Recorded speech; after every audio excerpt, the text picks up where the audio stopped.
ఖమ్మం జిల్లా పేరువంచ గ్రామంలోని ఉపాధ్యాయురాలు బార్బర్ అవతారం ఎత్తారు. విద్యార్థులకు వచ్చిరాని కటింగ్ చేసింది. దీనిపై విద్యార్థుల తల్లిదండ్రులు టీచర్పై ఆగ్రహం వ్యక్తం చేశారు.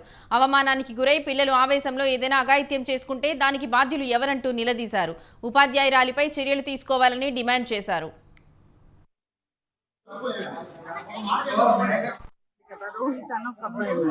అయితే హెయిర్ ఇట్లా వేసి వాడు లాస్ట్ ఇయర్ నుంచి చెప్తున్నాడు అసలు హెయిర్ కట్ చేసుకోలేదు.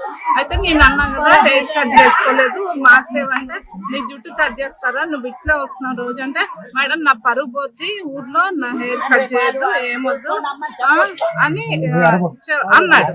అంటే నేను అన్నా కదా ఎన్ని వీక్స్ నుంచి చాలా వీక్స్ నుంచి చెప్తున్నాను సార్, ప్రతి ఒక్క టీచర్ చెప్పారు, మేము స్టాఫ్ మీటింగ్ లో కూడా చెప్పుకుంటున్నాం ఇట్లా హెయిర్ కట్ చేయట్లేదు చేయించుకోవట్లేదు వచ్చి ఆన్సర్స్ ఇలా ఎగరేసి చెప్తున్నారు. కాబట్టి నేను కట్ చేశా సార్, అది తప్పని నాకు తెలీదు. నేనేంటంటే జుట్టు మళ్ళీ పెరుగుద్ది కదా వెంటనే నాకు వచ్చినట్టు నేను కట్ చేశాను. నేను ఎక్స్పర్ట్ ని కాదు కదా, మీరు కటింగ్ షాప్ కి వెళ్ళి సరిగ్గా ట్రిమ్ చేయించుకోండిరా, నేనైతే కట్ చేస్తున్నా, లేకపోతే మీరు కటింగ్ చేయించుకోవట్లేదు కాబట్టి నేను చేస్తున్నాను, నాకు అవసరం లేదు కానీ మీరు వినట్లేదు కాబట్టి చేయించని చెప్పాను.